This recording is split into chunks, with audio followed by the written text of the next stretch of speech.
जय हरी शेतकरी मित्रांनो, कर्जमाफीचा शासन निर्णय आला.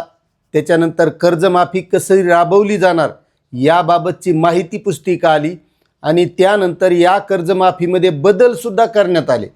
मात्र बऱ्याच शेतकऱ्यांचा प्रश्न असा आहे की नेमकं हे कोणकोणत्या बँकेचं कर्ज माफ होणार आहे. आता काही शेतकऱ्यांनी वेगवेगळ्या प्रकारचे कर्ज हे वेगवेगळ्या बँकांकडून घेतलेले, मात्र यामध्ये नेमक्या कोणत्या बँका येतात आणि यामध्ये कर्ज कोणतं माफ होणार आहे हे मात्र बऱ्याच शेतकऱ्यांच्या लक्षात आलेलं नाही.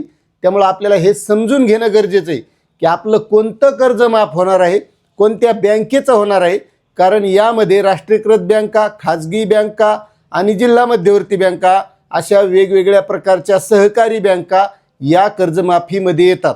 मात्र शेतकऱ्यांना प्रश्न पडतोय की नेमकं आपल्या बँकेचं कर्ज माफ यामध्ये होईल का नाही, आणि तेच आपल्याला सविस्तरपणे नेमक्या यामध्ये कोणत्या बँका येतात हे जाणून घ्यायचं आहे.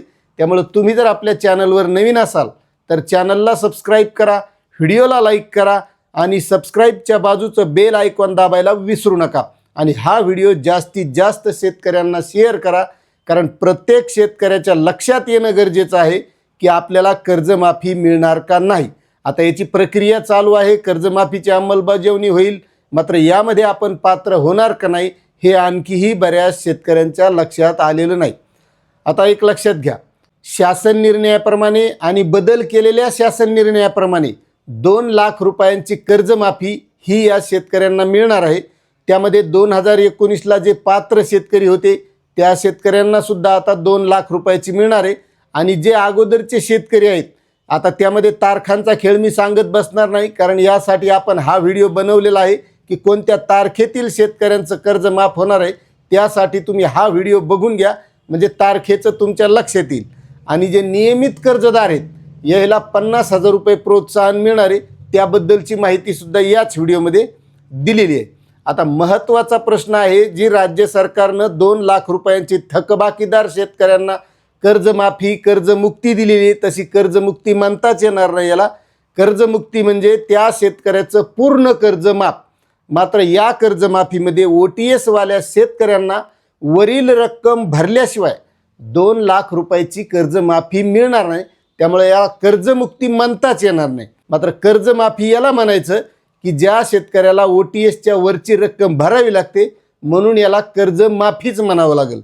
आणि त्यानंतर जे नियमित कर्जदार आहेत याला 50,000 रुपये हे प्रोत्साहन म्हणून मिळणार आहेत.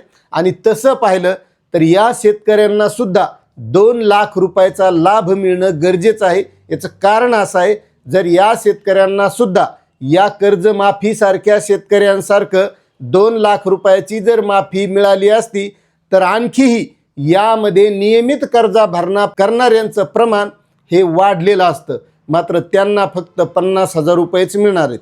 आता यामध्ये महत्त्वाचा जो प्रश्न आहे, यामध्ये कोणकोणत्या बँका येणार आहेत. आता पहिलं तर हे बघून घ्या, या शासन निर्णयाप्रमाणे सदर योजना शेतकऱ्यांनी राष्ट्रीयकृत बँका, खाजगी बँका, प्रादेशिक ग्रामीण बँका, जिल्हा मध्यवर्ती सहकारी बँकांकडून घेतलेल्या कर्जास लागू राहील. तसेच प्राथमिक कृषी पतपुरवठा सहकारी संस्थांनी त्यांच्या स्वतःच्या निधीतून वितरित केलेल्या कर्जांना देखील सदर योजना लागू राहील.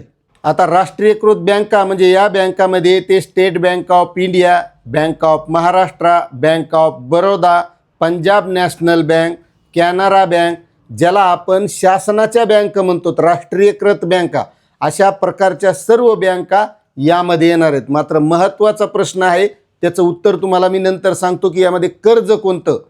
आणि त्यानंतर आहेत खाजगी बँका.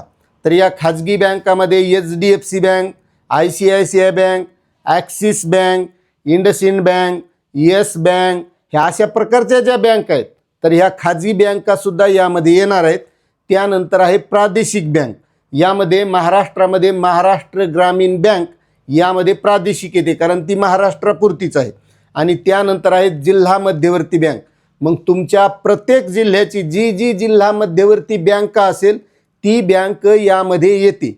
अशा या सर्व बँकांचं यामध्ये 2 लाख रुपयाचं कर्जमाफ आणि नियमित कर्जदारांना 50,000 रुपये प्रोत्साहन मिळणार आहे.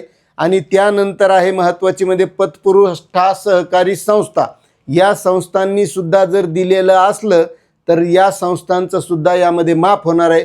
मात्र महत्त्वाचं आहे यामध्ये की काही शेतकऱ्यांनी या बँकांकडून पाईपलाईनला कर्ज, कोणी विहिरी खांदण्यासाठी कर्ज किंवा इतर बरेचसे शेतीतले जे काम आहेत याच्यासाठी घेतलेलं कर्ज आहे ते माफ होणार नाही. तर यामध्ये फक्त पीक कर्ज आणि ते सुद्धा अल्प मुदतीचं पीक कर्ज असणं गरजेचं आहे. मात्र त्या कर्जाचं पुनर्गठन किंवा फेर पुनर्गठन करून मध्यम मुदतीत कर्जाचं जर पुनर्गठन झालेलं असेल तर अशा शेतकऱ्यांना सुद्धा या कर्जमाफीचा लाभ मिळणार आहे. त्यामुळं मला वाटतं की सर्व शेतकऱ्यांच्या लक्षात हे आलं असेल की यामध्ये आता कोणकोणत्या बँका या कर्जमाफीमध्ये येणार आहेत. त्यामुळे तुम्ही या बँकांपैकी जर कर्ज घेतलेलं असेल तर तुमचं नक्कीच कर्जमाफीमध्ये बसणार आहे. अशी ही बँकांबद्दलची माहिती होती. आपल्याला माहिती कशी वाटली नक्कीच कमेंट करा. चॅनलवर नवीन असाल तर सबस्क्राईब करा आणि जास्तीत जास्त शेतकऱ्यांना ही माहिती शेअर करा. धन्यवाद.